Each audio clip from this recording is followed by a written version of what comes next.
All right. Bonus video. Go ahead. What did you do today, Rick?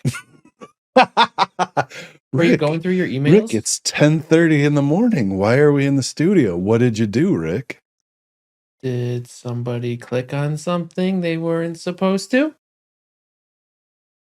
Did somebody have to change his password for Microsoft? Well, This cuts me deep. it does, because I told you I was going to get you, and the best part about it, I didn't even have to get you. I left it to somebody else. All right. So I fell for a phishing email today. Everything looked so legit. Everything looks so legit. I used QuickBooks Online. It was QuickBooks Online. We used to use QuickBooks Online for ACH processing.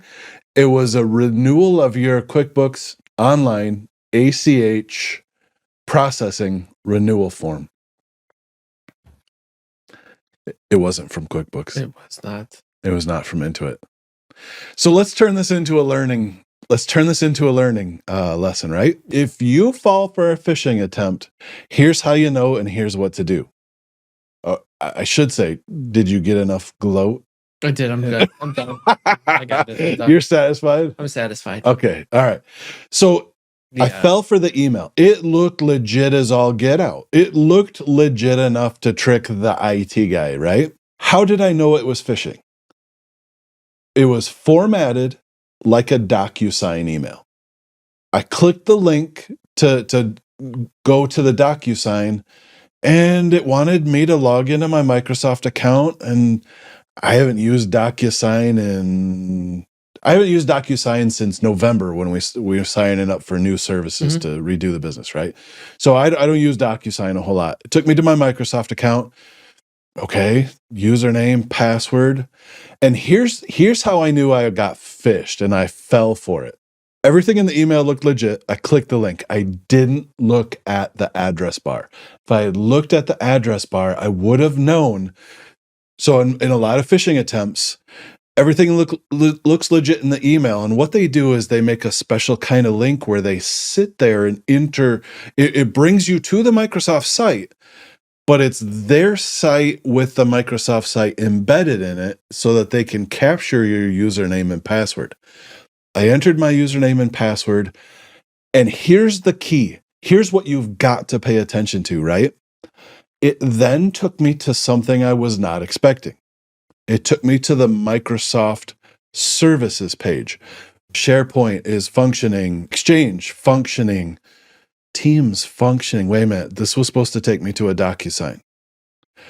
That's how I knew I was phished.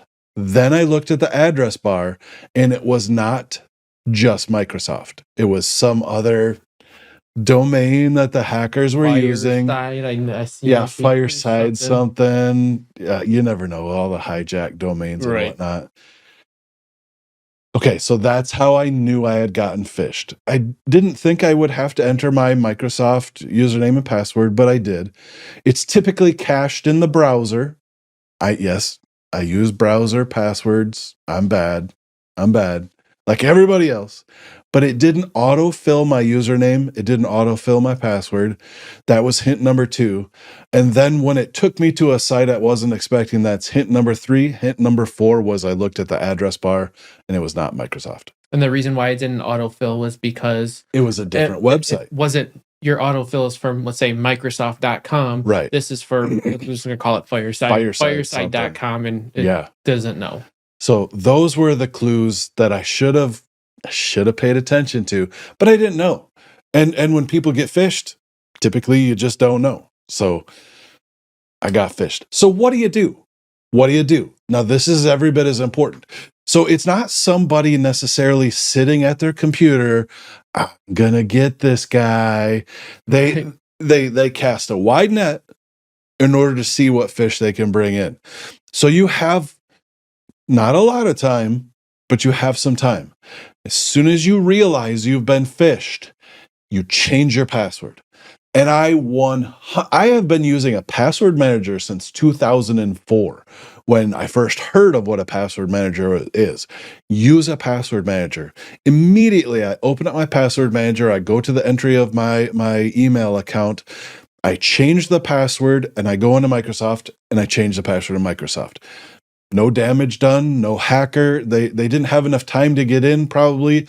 It's a few minutes later right now. This only happened just a few minutes ago. I had to rush in here. We had to create this video, but they're probably trying to hack my account right now going, come on, man, this worked. You do also have 2FA on it too. I do have 2FA on it. That does help. Yeah. And your password with the password manager also, yours is just not some string of things. Right. I think ours is 15 to 20. It's got dashes, or we could put whatever you want, but right. I know mine starts at 16 or so. It's 6. Our default is 16. Is 16. Yep. Our default might be 20. I thought it was 20 characters is what we're talking about, but it's randomly generated. So yeah, so I have a new password today, so I'll probably be entering that in on my phone and everything else. But it's saved in the password manager. So this is what you do if you get phished. If the phishing attempt is successful, you don't have to panic. If you're one of our clients, call us. We'll help you out. But the very first step is reset your password. And I think I'm going to follow up with, remember when I taught a client on how to create a good, strong, memorable password, and then even put a password cheat post-it on your monitor. You got to make a video on that. You do that. You do that. You should do that. That would be good for you, Brick. Well, that'd be good. All right. Bye.